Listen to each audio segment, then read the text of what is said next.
Welcome home. This is the Irish Roots Cafe, where every day's a holiday and there's always room for one more. Come right this way, have a seat with me today in the corner booth celebrating our 92nd week. Sweeney clear the floor, Katie bar the door. Molly's not here to put on another pot of Irish coffee. She's out in Dingle, County Kerry for the next week or so, but it's time we get this show on the road. We've got another full house today, not a chair to spare. I'm Mike OLaughlin, your host, and remember you can reach me and all of our services on my webpage at irishroots.com. We're working on another new version of that webpage, so stay tuned for that. That never ends. There's so many neat things you can do. Be sure to send me any ideas you have if you've got some thoughts on our redesign. And, hey, remember, you can phone me at 816-256-3360. You can leave your comments, tell me what you think of the show, what you like, what you don't like. Try it, you'll like it. And, you can also leave notes about your family search, and I'll put them on air, and you'll have a chance to get about 50,000 people to listen to them each month, so it might just help. Well, among today's topics, we have Monaghan as the Irish County of the Week. Dublin Rents are up.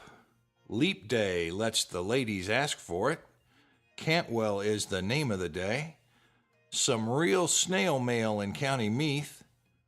Road Building and Archaeology is the website of the month.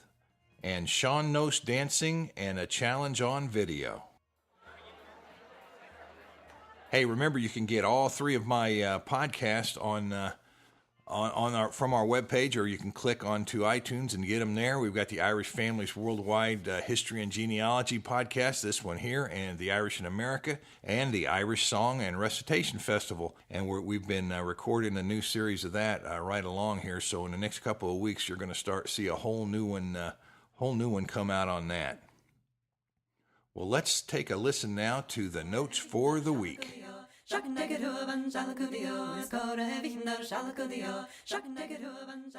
Hey, we've got a notice here from Family Tree DNA, and a bunch of our members have joined up there, and they're getting their DNA tested and joining other groups, and they end up having questions, so the best thing to do is to contact them directly.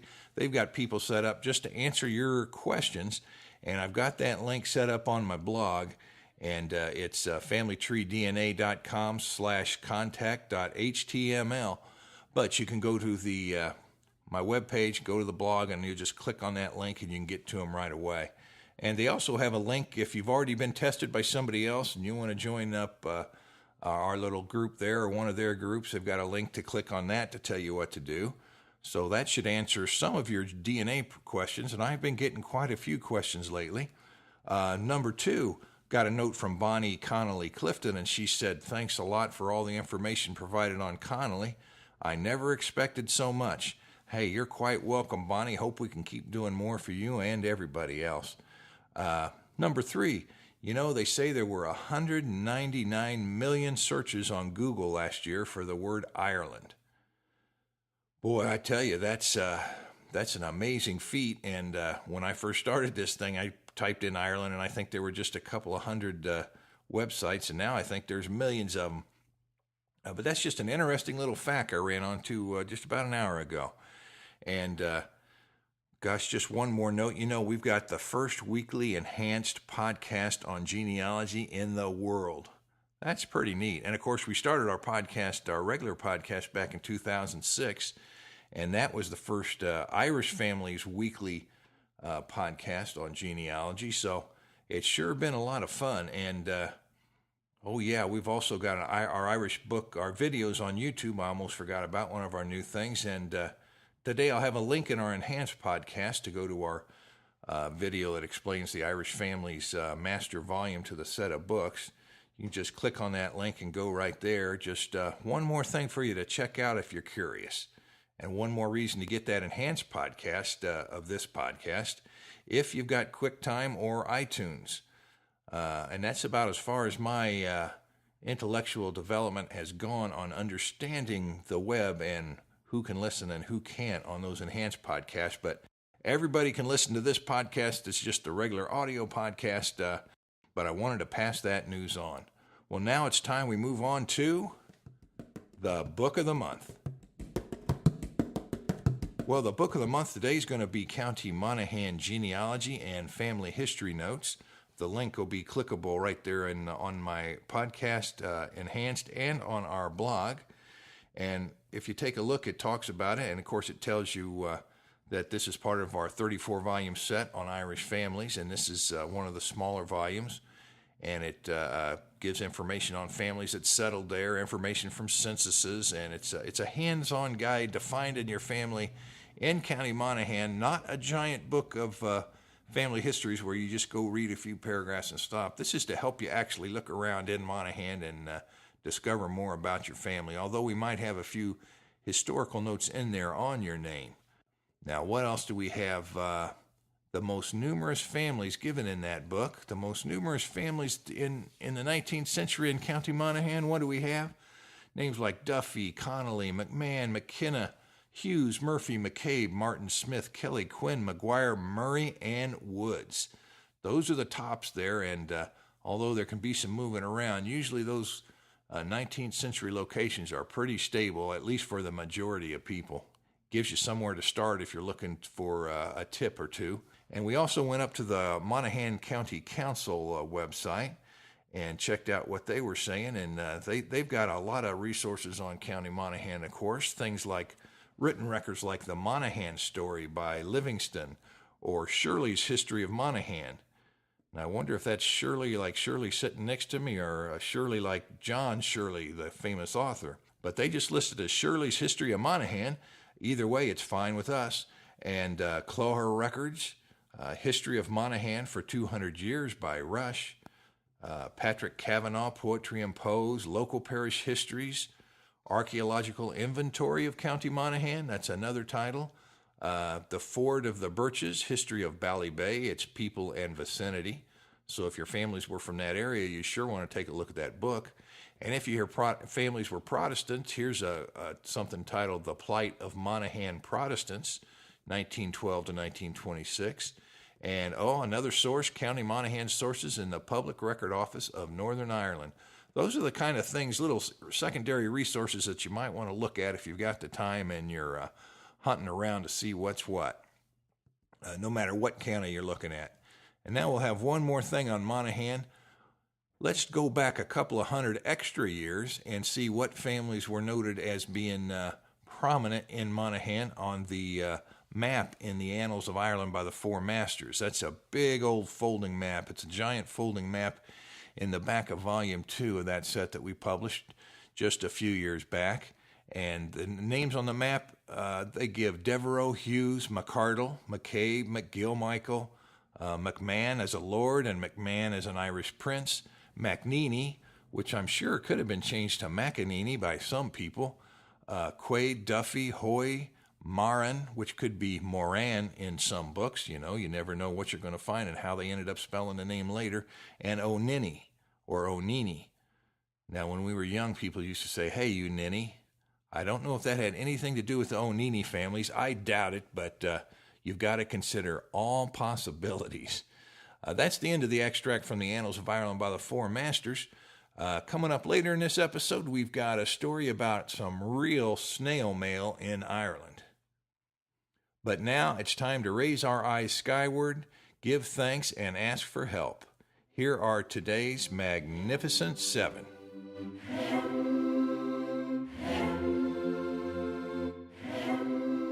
Well, James F. Savage of Westchester, Ohio, your County Down, Ireland History and Genealogy Notes has shipped.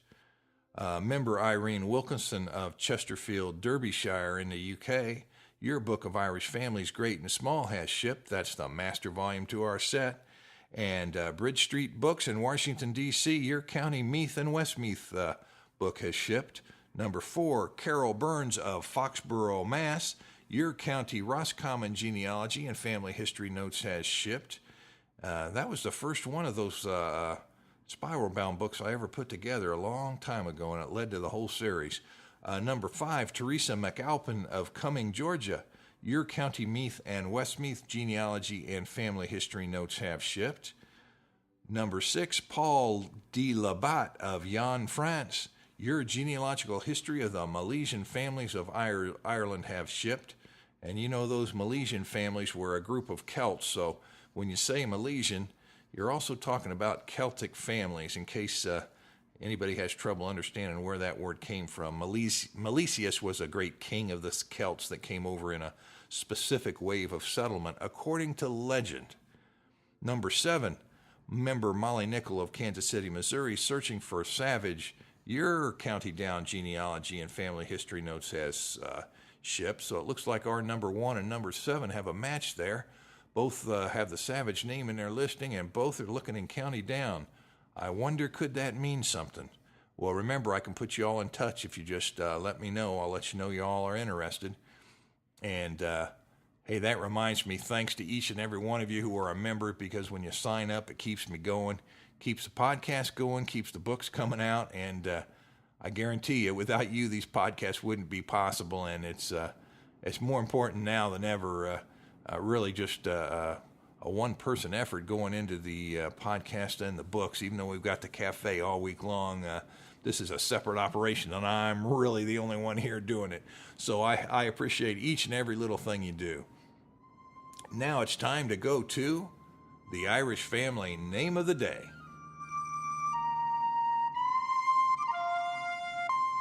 The name of the day is Cantwell, and today's family history is in honor of member Kevin Cantwell. Searching for information on the birth of Edward Cantwell, 1842 in Clonmel, and it said he was mayor of that town 1873, 1874, 1881, 1882, and 1895. So he survived a long time for a politician, wouldn't you say? We're lucky to see that today. I wonder if they talked about term limitations back then. Well, let's move on. We'll look at related spellings of the name. Well, we'll talk about the origins in a minute, but that name can start with a C, Cantwell, or a K, Kentwell, and it could have a D in front of it, like D. Kentwell or D. Cantwell in the older writings if you're looking for the origins of the name. And, of course, the end of it can be W-I-L-L or W-E-L-L. And everybody out there with vowels in your Irish names, remember, those vowels can change at any time, not only by your ancestors, but by the record takers in Ireland, record takers in America, record taker when they came into Ellis Island, if they came in that late. You just never know, so just keep your brain about you, and you might find out some more information on your family instead of stopping at a dead end. And let me see the history of the name. Well, let's take a quick look at the Book of Irish Families, Great and Small. And you can find that, according to our records, Cantwell is pretty much a principal name of Tipperary back in the 17th century, and even into more modern times, it seems to be centered there. And you can also find it in fewer numbers in Kilkenny in the 17th century. And we also see it in Dublin here in modern times, like most names that migrate into the big city. And that's sure where everybody ends up going one time or another. Almost every family has a representative in Dublin. And you know, some of that name are of Anglo-Norman origins, coming originally from the name of D. Kentwell, which is D-E space K-E-N-T-W-E-L-L under most spellings. Well, that's it for the Irish Book of Irish Family source there. Took a look at the Irish family coats of arms, none found for Cantwell.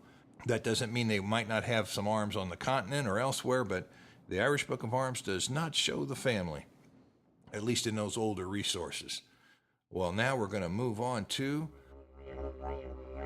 the free master index search of Irish names at irishroots.com finds the family 27 times, including the following examples. Well, we find it in the Annals of Ireland by the Four Masters, the Connellan translation, listed in there at least 2 times that I found.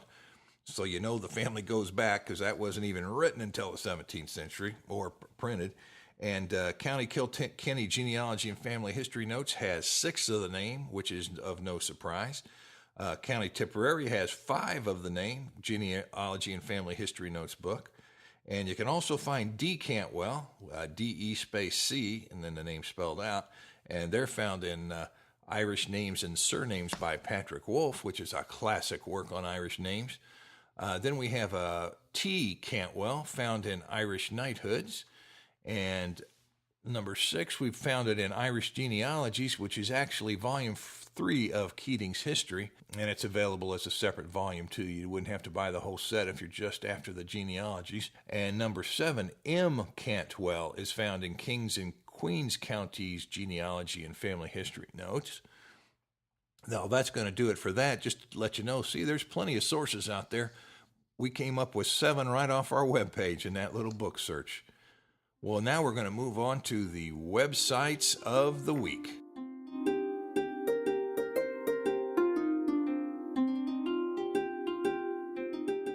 Well, our first website's going to be Monaghan, the county, Ireland. And that's you'll be able to click on that on our blog. And it's a site for the compilation of information found over many years and with the help from friends of Monaghan on the internet. This may help those searching for ancestors in County Monaghan and those interested in the general history of the area. Well, number 2, Archaeology Ireland. What road building has uncovered in Ireland? Very interesting. They've been coming up even during the last year of this podcast. Seems like every time they put a spade in the ground to start new roads, they're uncovering century-old settlements or sometimes thousands of years old bones. So that could be interesting. And we read on that website that I've got marked up. This is Archaeology Ireland articles. Okay. And it says in 1987, a small team of people with an interest in the field of archaeology published the first issue of Archaeology Ireland. And it's been published quarterly, and they cover all kinds of disciplines and sub-disciplines in archaeology, including science, history, geography, religion, technology. That might be an interesting book for some of you to get if your interest runs into that area. And we'll have a link to those articles from the government operation there that builds roads, and also a link to the company that publishes Archaeology Ireland. That could be very interesting. Well, now we're going to move on to Curious News and Notes.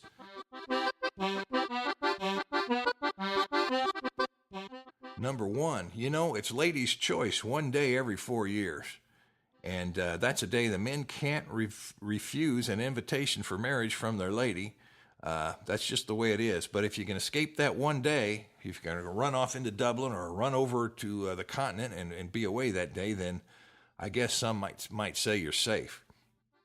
Well, there's a new movie called Leap Year, and it talks about a woman who struggles against all odds to ask her boyfriend to get married, and that's the one day you can't refuse on February 29th. And that would have worked on February 29th of 2008, but you'll have to wait till February 29th of 2012 to try it again. And I tell you what, you can rest easy until that date comes up, I guess, if you're trying to avoid it. Well, let me see. Let's move on to number 2. Top 10 most expensive. Well, it's expensive to do business in Ireland, especially in Dublin, and the latest statistics show that Dublin is the 9th most expensive place to have a retail business, and that's based upon the cost of rent in the town. And it said Dublin was more expensive than Los Angeles, but a little cheaper than New York and Hong Kong, so it's not the top. It ranks number 9, and of course the biggest rent was Fifth Avenue in New York. That's the most expensive place in the world. I think they charge you just to walk down Fifth Avenue, don't they? They had a guy there with a little gate, wouldn't let me through. I didn't have enough money to walk down that street. Number 3, real snail mail. Now, here's a story. Neither rain nor sleet shall delay the mail, but then there's always those pesky little snails.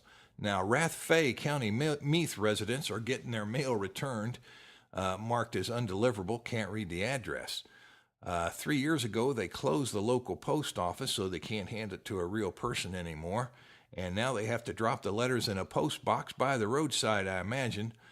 But the problem is snails have found their way to the post box, and the letters that they're dropping in that box are somehow being made illegible by the snail, according to news reports. And they don't know if it's the trail that the snail leaves behind, or if the snails are nibbling at the letters and eating the ink off the paper. But perhaps the real question is, how long does it take them to pick up the mail from that mailbox if the snail's making a meal of it? A very good question. Number 4, battle over road signs in Ulster. Councillor George Shields' comments on Irish language road signs are being noted as ridiculous, ill-founded, ill-informed, sectarian, and scaremongering, according to a Sinn Féin councillor, Sean Kerr. It just goes to show you we can fight about anything, folks, and everything has meaning in this world. We just have to find a way to use some common sense and live together. I've got a link for more on that article if you're interested in it. What caught my eye, of course, was the Irish language road signs, trying to bring back the Irish language. So it's just real interesting, and you can see both sides of that story. Number 5, Sean Nose dancing online. You can see some of that Sean Nose dancing in America and a little more, some more American little interpretations of it there. And it says that Footwork's Percussive Dance Company and the Boston-based step dancers, Jackie O'Reilly, Ingrid Sanders, Pete Donahoe, Janine Susan, Kristen Kelly, Kieran Jordan, Christine Morrison, and Liam Harney, plus Brian Hart and Kevin Doyle. Boy, at the 2008 Icons Festival in Massachusetts. And you can go to that video and take a look and see it. It's real interesting. Sometimes it reminds me a little bit of American tap dancing, and when those guys would get up and have little challenges with each other and let each other take their turns and try to see who's got the best moves. It's an interesting little thing, and Sean Nose dancing is becoming more and more popular, so you might take a look at it. The link's on my blog. I pulled it up off of AOL.com, so it's interesting if you want to see what's going on in the world of dancing and the newest things happening here. Well, I think it's time to let you know you got to remember to send your comments by clicking the contact link on our webpage at irishroots.com, or you can send it by mail to our American address at Box 7575, Kansas City, Missouri 64116. Leave your message or report on things in your part of the world when you call my phone recorder at 816-256-3360. Skype me at Irish Roots Cafe. Members foot the bill, so they get first priority, but we're open to all. And by the way, a big thank you to all of our members. And away!